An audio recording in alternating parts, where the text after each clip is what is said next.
Bonjour à tous et bienvenue ici à Morlaix. Nous sommes au cœur de la manufacture des tabacs, un lieu exceptionnel, incontournable, chargé d'histoire qui fut un véritable poumon économique dans la cité du Viaduc.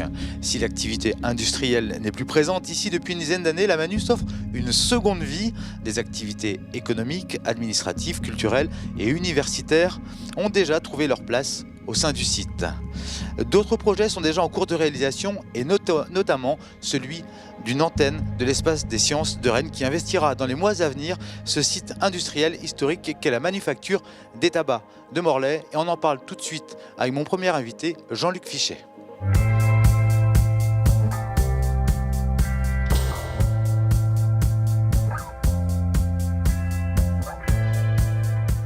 Et on retrouve Jean-Luc Fichet, le président de Morlaix Communauté. Jean-Luc Fichet, bonjour. Bonjour. Est-ce que vous pouvez nous parler de ce bâtiment dans lequel nous sommes, la manufacture des tabacs? Quel lien est-ce qu'il a avec les Morlaisiens? Écoutez, la manufacture des tabacs, c'est un lien, on pourrait dire, viscéral avec les Morlaisiens, avec la ville de Morlaix. C'est l'histoire de Morlaix qui est traduite à travers l'histoire de la manufacture des tabacs. Et il faut savoir qu'on est dans un site, je crois que les images peuvent nous permettre de voir un petit peu la salle des moulins où nous sommes, qui est un endroit absolument magnifique et qui est justement un des lieux cœur du futur espace des sciences. Alors justement, comment s'est effectué ce rapprochement avec l'espace des sciences de Rennes? Alors c'est une histoire qui se construit au fur et à mesure du temps. Je crois que c'est dans les années à peu près 2005. Des contacts sont établis avec l'espace des sciences de Rennes pour mettre en place des cycles de conférences pour ouvrir un petit peu l'ensemble des non-initiés à la connaissance scientifique. En quoi ce projet est un projet de territoire pour Morlaix Communauté? C'est un projet de territoire pour Morlaix Communauté, d'abord parce qu'il est inscrit dans notre projet de territoire, mais aussi parce que c'est un vrai défi. C'est vrai qu'une commune comme Morlaix avec 15 000 habitants ou une communauté d'agglomération comme Morlaix Communauté avec 65 000 habitants, là, relève un vrai défi. Heureusement, nous sommes accompagnés par l'espace des sciences de Rennes, et avec aussi la vie métropolitaine rennaise, puisqu'il y a des liens entre nous. C'est un défi de pouvoir effectivement construire, aménager un tel endroit ouvert à l'ensemble des publics, mais aussi en lien avec le monde universitaire local. Je pense à l'IUT de Morlaix, je pense à l'UBO aussi, avec laquelle on a beaucoup de contacts, mais aussi la station de Roscoff, le centre de recherche. Justement, voilà, vous travaillez avec d'autres organismes. Ça permet de développer beaucoup de choses aussi sur le territoire. Écoutez, ça permet surtout de créer du lien, parce qu'on sait très bien que le monde scientifique est un monde qui, aujourd'hui, est un peu méconnu. En tous les cas, l'ensemble des scolaires sont parfois peu sensibilisés à tout l'intérêt qu'il pourrait y avoir à la recherche scientifique, à la culture scientifique. Et grâce à ces conférences, mais aussi aux lieux que nous sommes en train de créer, nous espérons pouvoir développer de l'intérêt vis-à-vis des enfants, des adolescents, mais aussi vis-à-vis de l'ensemble de la population, et montrer en quoi on est sur un dispositif global qui relie l'ensemble de l'enseignement supérieur et de la recherche et de l'innovation sur notre territoire. Très rapidement, Jean-Luc Fichet, ce site ne sera pas dédié uniquement aux scientifiques et aux gens qui aiment les sciences. Absolument pas. Il s'agit bien de s'adresser justement aux non-initiés. Il s'agit bien effectivement d'accueillir ici un public de gens qui sont en recherche d'émerveillement et qui trouveront vraiment réponse à leurs demandes, parce que ce qui va être proposé à l'échéance de la construction de ce site-là, c'est absolument formidable au niveau local, mais aussi, je veux dire, au niveau départemental et régional. On est sur un événement majeur. Merci Jean-Luc Fichet. Vous nous parliez bien sûr de la création du centre de culture scientifique et industrielle qui devrait voir le jour d'ici 2019, c'est bien ça? Oui. Je vous propose à présent de faire un saut dans le passé et revenir sur l'histoire de cette manufacture des tabacs en compagnie de Brice Gouronnec. L'histoire de la ville de Morlaix peut se raconter dans ce lieu, la manufacture des tabacs. Véritable poumon économique de la ville, les bâtiments furent construits dans les années 1740 sous l'impulsion du roi de France, soucieux de trouver de nouveaux revenus pour financer ses projets. L'édifice abrite encore les vestiges de cette production de cigares. La manufacture, un lieu où se mêlent tradition et innovation.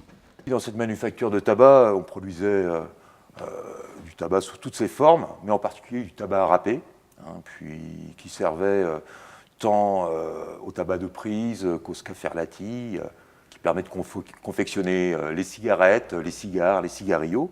Ils sont actionnés à la vapeur, avec un arbre très impressionnant en contrebas. Un mouvement non pas giratoire, mais alternatif, va permettre de broyer le butune, comme on dit. Elle va finalement conserver sa valeur d'innovation jusqu'en 1981, puisque cette boîte à musique ne sera jamais transformée. L'usine traversera les âges, un résumé tout entier de l'industrialisation en France, avec les progrès techniques qui l'accompagnent. Autrefois, mettons 1800 personnes à travailler ici à la fin du 19e, essentiellement des femmes. Elles roulent le tabac. Avec ce genre de machine, on ne roule plus le tabac. On l'emballe. Et une personne, une femme, était affectée à chacune de ces machines. Il faut considérer qu'on possédait plusieurs centaines de capeuses à la manufacture de tabac de Morlaix. En 1995, la manufacture est partiellement détruite par les flammes, un événement qui participera au déclin de l'activité, mais permettra aussi de sauver le bâtiment. Restauré, dès lors il sera classé monument historique, avant d'être investi par d'autres projets, avec un seul mot d'ordre, l'innovation. De retour dans le présent avec Michel Cabaret, directeur de l'Espace des Sciences de Rennes, et Bruno de Caris. Bonjour, vous êtes architecte du projet. Michel Cabaret, en un mot, avant de parler de l'Espace des Sciences morlaisien, un mot sur l'Espace des Sciences de Rennes. Quelle est sa mission ? Sa mission, c'est de diffuser les connaissances scientifiques dans un cadre ludique, agréable, de rendre les sciences accessibles et de partager le plaisir que l'on a à découvrir ce qu'est le monde aujourd'hui qui nous entoure par le biais d'expositions, de conférences, d'animations. Et l'Espace des Sciences de Rennes, c'est le lieu de culture scientifique le plus fréquenté en région, en France, après le Palais de la Découverte et la Cité des Sciences à Paris. Donc c'est un beau centre qui fonctionne avec dynamisme. En quoi justement la science nous permet de mieux comprendre l'époque dans laquelle on vit ? Je crois que nous sommes un petit peu à un tournant. Aujourd'hui, nous avons besoin de savoir qui nous sommes, ce que nous faisons, comment nous le faisons. Nous nous posons tous des questions existentielles sur les origines de l'univers, les origines de la vie, l'avenir de notre système solaire, mais aussi des questions concrètes sur l'énergie, le réchauffement climatique ou des études biologiques qui nous concernent tous. Et donc l'idée, c'est de donner des éléments d'information scientifique au grand public et notamment aux jeunes, mais aux jeunes d'esprit, parce que je pense qu'on peut rester curieux toute sa vie pour justement bien vivre dans ce monde moderne. Alors, l'Espace de Sciences de Rennes est un lieu moderne. Ici, on est dans un lieu qui est pas éloigné, mais extrêmement ancien, extrêmement beau aussi, qui fait partie des monuments historiques. Comment est-ce que vous faites pour adapter une muséographie à un lieu comme celui-ci ? Alors écoutez, à Rennes, on a vraiment réussi à développer ce que j'appellerais la culture scientifique, mais notre notre acronyme, on parle de Centre de culture scientifique, technique et industrielle. C'est vrai qu'à Rennes, on avait peu développé ce côté culture technique et industrielle. Et ici, il se trouvait qu'après avoir réalisé de belles animations à Saint-Paul-de-Léon, puis ici à Morlaix, dans le cadre de la Fête de la Science ou de conférences. Ça fait plus d'une dizaine d'années déjà c'est qu'il y a ça, un partenariat. 12 ans que nous travaillons avec la mairie. Et donc, nous avons eu l'idée, et à l'époque, par un dialogue constructif, avec Morlaix Communauté, de justement nouer un échange pour donner une nouvelle vie aussi à cette manufacture qui a porté une activité très importante sur le territoire de Morlaix et donner, nous, donc une troisième dimension à cette culture scientifique, technique et industrielle, donner aussi un écrin à la science, parce que je pense qu'ici, lorsqu'on est dans cette salle des moulins, on découvre quand même l'histoire des techniques et je pense que ça en impose pas mal. Et c'est un lieu donc propice à l'émerveillement et à la diffusion de ces connaissances. L'Espace des Sciences, c'est aussi vulgariser la science. La science fait peur. Malheureusement, elle fait peur et c'est bien dommage parce qu'elle nous concerne tous. Alors on a bien sûr quelques icônes. En ce moment, je pense à Thomas Pesquet, par exemple, qui a fait un travail remarquable pour expliquer justement pourquoi il faisait ses travaux, comment il les faisait. Ça, je pense que c'est une donnée nouvelle aujourd'hui. Et malheureusement, la science fait peur parce que pour certains, elle est compliquée. Pour d'autres, elle est dangereuse. Alors qu'en fait, la science a à faire avec l'économie, l'éducation et la culture. Et justement, dans le monde d'aujourd'hui, il est important de promouvoir cette nouvelle dimension de la culture. Et à Rennes, on reçoit 200 000 visiteurs et il y a fort à parier qu'à Morlaix, on recevra également beaucoup de monde. Dernière question, très rapidement. Ce ne sera pas un musée. Les enfants, les jeunes, tout le public pourra venir toucher, participer. Il y aura un côté interactif aussi. Oui, alors ça, c'est quelque chose d'important. Dans les centres de sciences, bien que nous, on va faire exception avec la valorisation de ce patrimoine, mais c'est vrai qu'on n'a pas de collection au sens muséal du terme. Nous, on montre la science, la technique et l'industrie en train de se faire.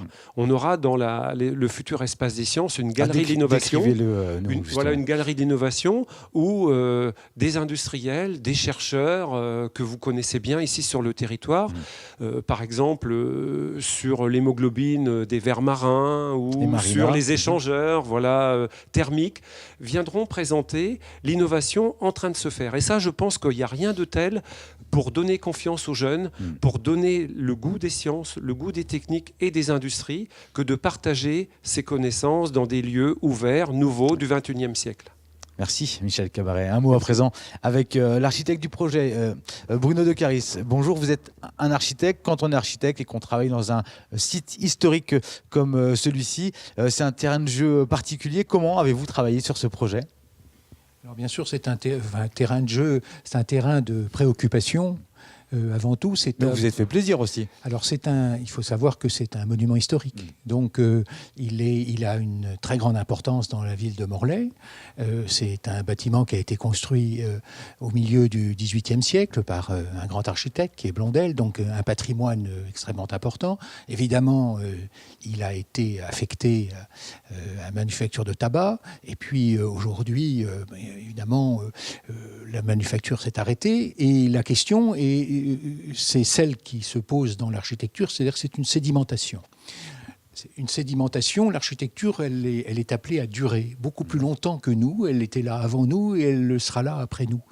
Et pour durer, il faut qu'elle soit revitalisée.